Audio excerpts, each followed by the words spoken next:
Hi everyone, I'm Stan Mallow. Welcome to Paranormal Yakko. My guest on today's show is Davezilla. Yes, you heard right, Davezilla. I'll be talking with him about his tarot of the unexplained, a deck of cryptids, ghosts, UFOs, and other urban oddities. Davezilla, welcome to Paranormal Yakko. Thanks for having me, Stan.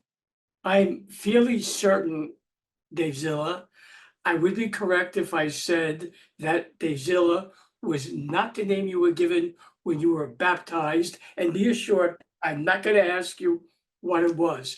However, out of curiosity, I would like to know how you came up with that name, and is there a backstory to it? There is. I'm very tall, and a girlfriend nicknamed me that a long time ago, pre-internet. And back in 93, when I was going to do my first website, I was like, I got to come up with a good name. And I tried to get Dave.com, and there was already 5,000 Daves on the internet. So I was like, I'll just make up how about Davezilla? I'll make up a word and then and it turned out that was really smart because I was predating SEO. So I had my search engine optimization worked out way back then, and everyone's been able to find me easily. But then I got in trouble for it in 2000. There's a Japanese keiretsu called Toho, and they own basically all the pottery and anything Godzilla related in Japan. And they sent me a C&D, to which I posted on about 150 of the earliest blogs all agreed to post it for me and say this is garbage. Because at the time, I'm sure you remember, there used to be a show called Bridezilla, and there was a browser, which is still around, a web browser called Mozilla. And I thought, well, they're not in trouble. Why am I getting in trouble? Anyways, I ended up, a law firm in Israel did a case for me. They gave me a huge binder proving that you cannot trademark Zilla because it's a Hebrew name. It's also a flower and a spider. So I was able to stick with it. And now as a result, I'm I'm in the Urban Dictionary as a verb, and I'm in the Wikipedia. Yeah, I know that. I think that's great. Your involvement in the world of the occult is truly extraordinary. It includes you being initiated into a number of what some might say are non-traditional religions. One of those is you being a witch in the Gardnerian tradition of Wicca. What, Davezilla, is the Gardnerian tradition of Wicca, and what drew you to it? Gardnerian is Wicca was invented in the 50s. A lot of people think it's really ancient. It's not. But it was invented in the 50s by a man named Gerald Gardner. And he started the Gardnerian line. At the same time, there was also another man named Robert Cochrane who started what was called traditional witchcraft, which everyone thinks is much older. It's really about the same age. And the two of them kind of diverged because they didn't really agree or see eye to eye. Gardner wanted Wicca to be well known, and he wanted television appearances, and he was all over the BBC back in the 50s talking about nature worship and Wicca, and Cochrane wanted to keep witchcraft secret. So the two of them diverged. Now, I've been initiated into both of those, as well as African traditional. And what drew me to them, I was actually raised a Baptist, but I never really stuck with me. I just didn't, I was always questioning it and getting in trouble with my parents over that. They didn't like that I was questioning it. But one day when I was about 15, I just rode my bike down to a bookstore, and I didn't find anything I was interested in. But on my way out of the store, a book literally fell off a shelf and landed in front of me. And I picked it up, and it said The Book of Shadows by Lady Sheba. And I'm like, well, that's an intriguing title. I thought it might have been science fiction or horror.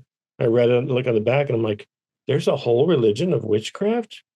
Oh, I got to read this. And I went home and I never looked back. And a few months later, I ended up meeting a coven at Chicago Comic-Con, of all places, and got initiated. Have been a witch over 40 years.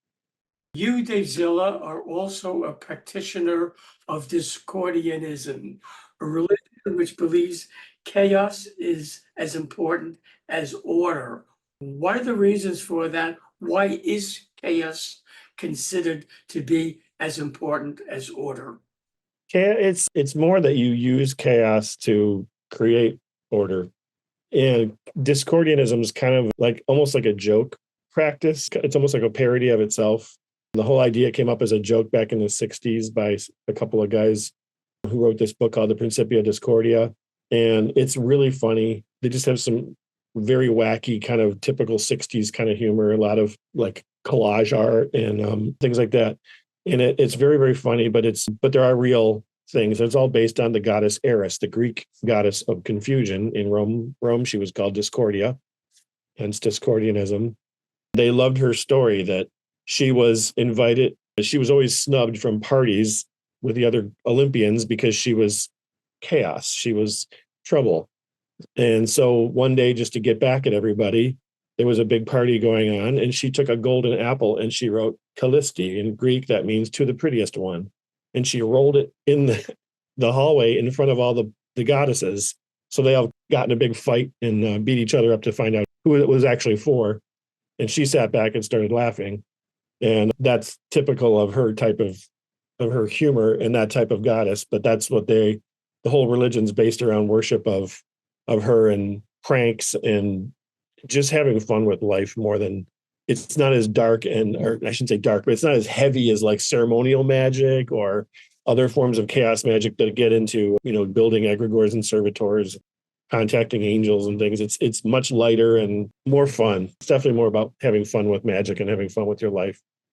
Do you recall, Davezilla, when you first became interested in the occult?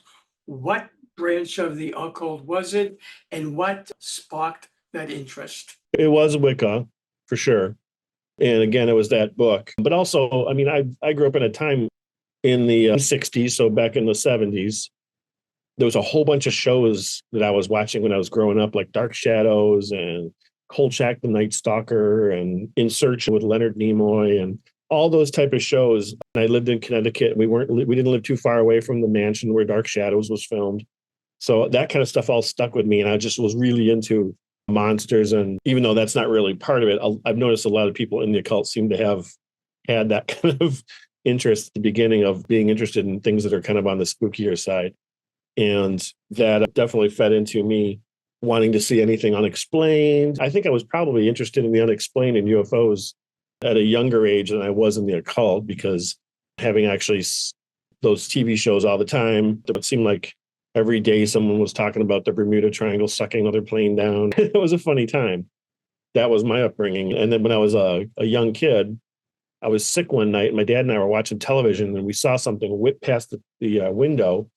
We went outside and all of our neighbors were outside looking up at this thing.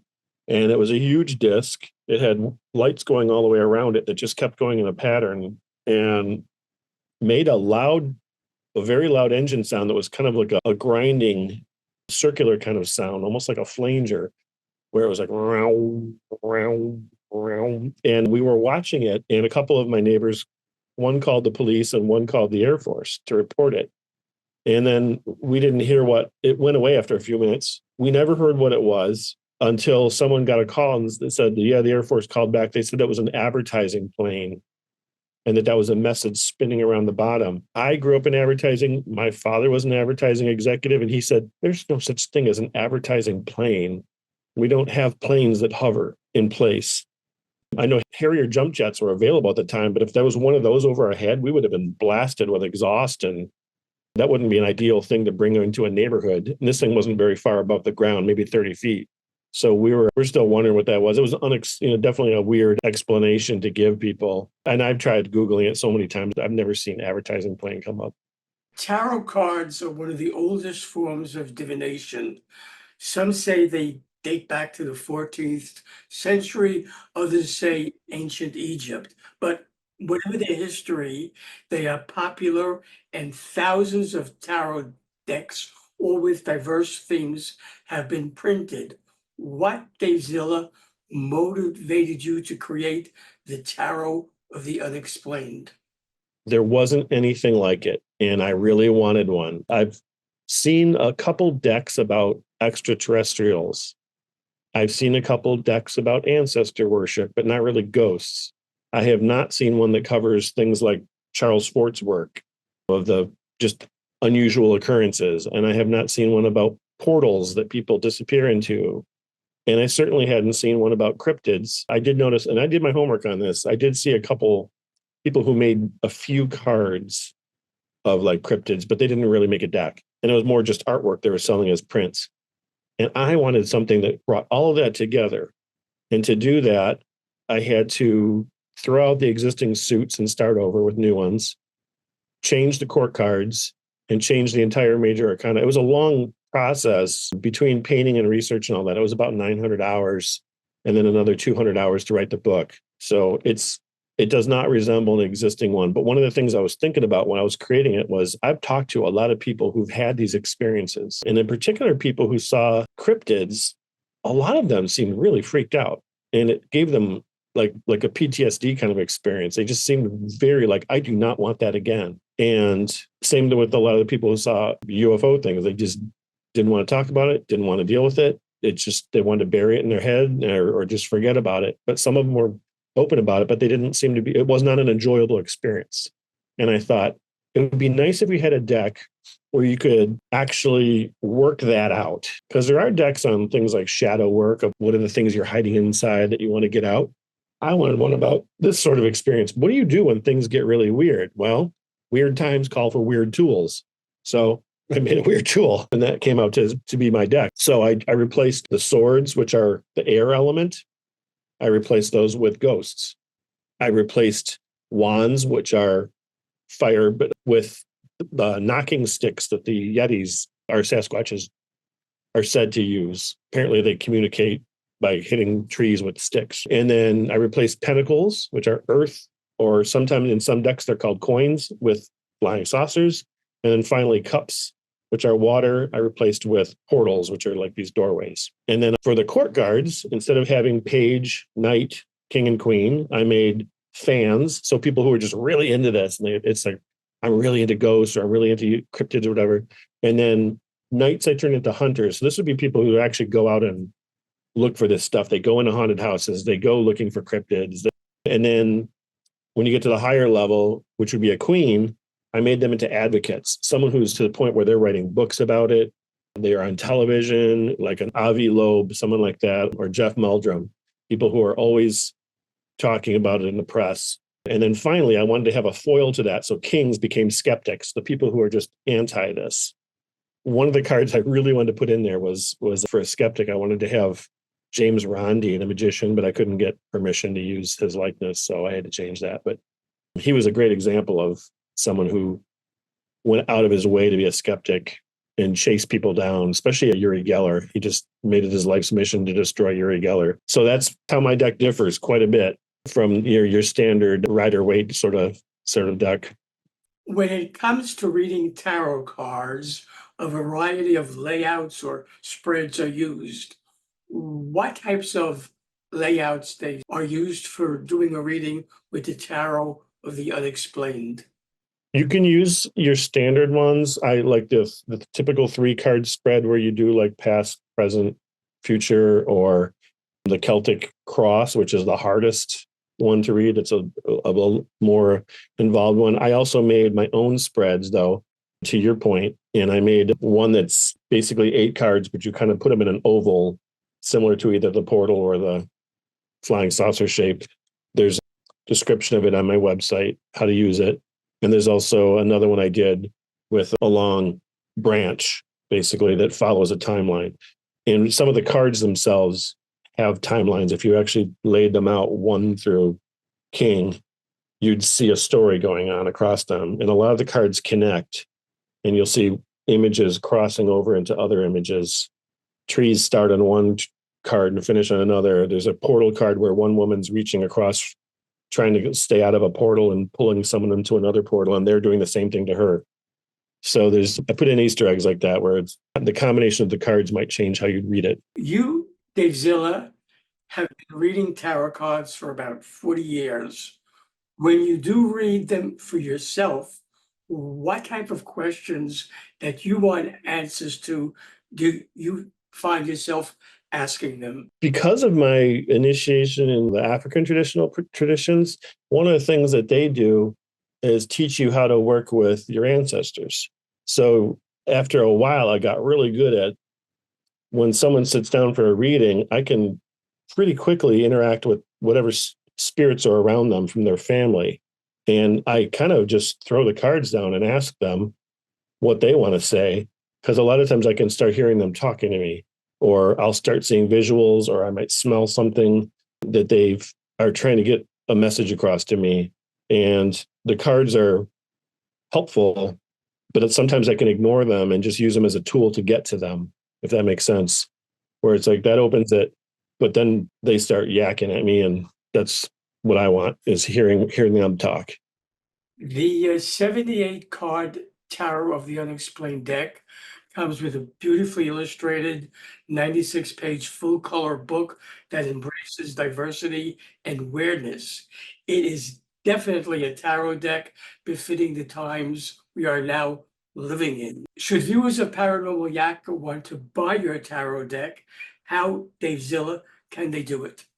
It is available August 5th, but you can pre-order it anywhere. Every bookstore has it. Amazon, Powell Books, Barnes and Noble, all the big ones, Chapters in Canada.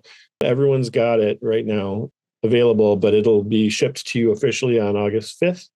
And they did a really good job. Printing Weiser did a beautiful job. I have been reading with my one for over a year now, and it's not showing anywhere, which I love. So they're super, super well-made cards. And I was very happy about that. But yeah, anywhere you want to order it, go to your favorite bookstore. I'd prefer you go to a local bookstore and support your local retailers, but you can get it online right now if you want to pre-order. Yes, I'm sure it's going to go off the shelves. It'll be a hit because I see it being the in card to do, and a lot of people have been giving it for gifts. You did a great job with it. Davezilla, I thank you for being my guest on Paranormal Yakker. Yakking with you has been a most enjoyable experience. Thank you. Thank you. Appreciate your time. Hi, everyone. This is Stan Mallow, the Paranormal Yakker. I hope you enjoyed the interview you just watched. So that you don't miss any upcoming shows, be sure to subscribe to my free YouTube channel. To do that, just press the subscribe button on your screen.